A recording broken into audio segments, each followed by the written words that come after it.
ना होगा यक बियाबा मांदगी से जोक कम मेरा, हुबाबे मौजे रफ्तार है कदम मेरा। और एक कदम एक सरकारी डिपार्टमेंट की स्टोरी पे हम रखते हैं तो दूसरा कदम खुद ब खुद दूसरे सरकारी डिपार्टमेंट पे चला जाता है। मगर सरकारी डिपार्टमेंट्स को छोड़िए, वो है भी हमारे डिपार्टमेंट्स। अगर वो हमारे हैं तो हमारी बात कर लेते हैं पहले। आपने कभी किसी आप प्राइवेट फर्म में काम करते हैं तो उसने आपको 1700 रुपया दिया हो, 17,000 रुपया दिया हो, 17 लाख रुपया दिया हो और ये कहा हो कि जनाब ये आप फर्म के अकाउंट में, बैंक अकाउंट में जमा करवा दें, और वो आपने कई महीनों तक अपने अकाउंट में, पर्सनल अकाउंट में जमा करवाए रखा है, किसी दूसरे अकाउंट में जमा करवाए रखा, तो वो प्राइवेट फर्म वो क्या करती है आपके साथ, ये मुझे आपको बताने की जरूरत नहीं है। मगर यहाँ पे पंजाब फूड अथॉरिटी लाहौर की एक हायर ऑफिशियल्स की एक कमेटी बैठी, एक मीटिंग हुई 2023 के मिड में, और वहां पे ये चीज अनाउंस हुई कि जनाब पंजाब फूड अथॉरिटी ने माली साल 2022-23 में जो मुख्तलिफ मद्दात में जो टैक्स कलेक्शन की वो 1.25 अरब से जायद है, और वो किन मद्दात में की जो सर्विस चार्जेस होते हैं वो पीएसटी के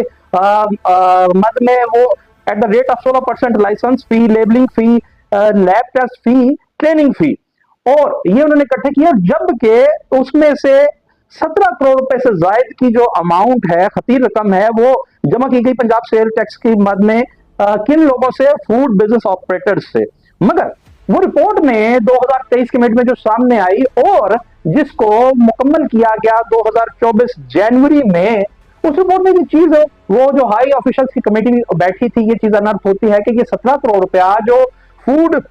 ऑपरेटर, फूड बिजनेस ऑपरेटर से लिया गया है, ये नेशनल गवर्नमेंट ट्रेजरी में जमा नहीं करवाया गया। अब ये चीज जब मार्च वो मिड ऑफ 2023 में ये सामने आती है, तो वो जो हाई ऑफिशियल कमेटी होती है, वो जो कंसर्न डिपार्टमेंट से, एडमिनिस्ट्रेटिव डिपार्टमेंट से वो बात करती है, तो वो इसको ना सिर्फ एक्नॉलेज करते हैं, तस्लीम करते हैं, बल्कि कहते हैं कि इस पे हम काम करते हैं, यानी इसको हम जमा करवाते हैं। उसके बाद जब ये 2024 जनवरी में दोबारा से वो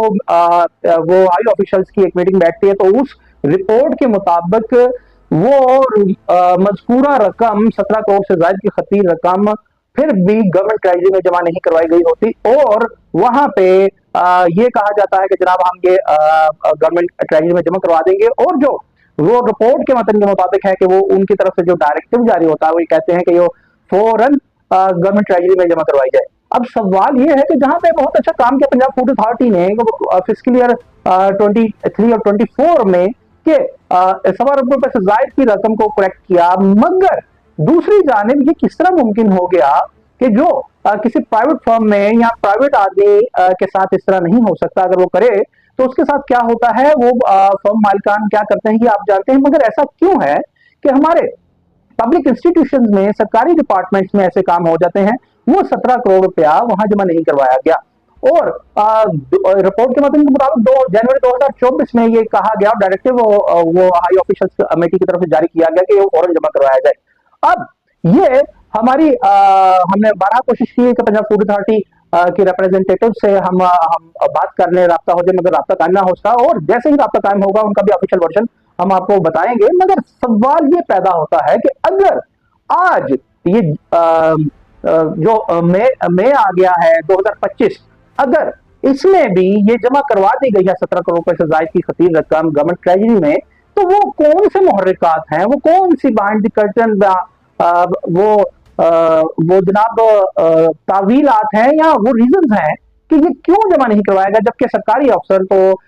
ड्यूटी बाउंड होता है कि जो भी कलेक्शन ऑफ रेवेन्यू होता है वो उसने गवर्नमेंट ट्रेजरी में जमा करवाना होता है, और वो क्यों उन लोगों ने नहीं करवाया और उन लोगों के खिलाफ कोई कार्रवाई की भी गई है कि नहीं, ये भी हम कोशिश करेंगे कि आने वाले प्रोग्राम्स में आपको कंसर्न क्वार्टर से राब्ता कायम करके ये जरूर आपको बताएं कि उनके खिलाफ कोई कार्रवाई भी की गई है या नहीं।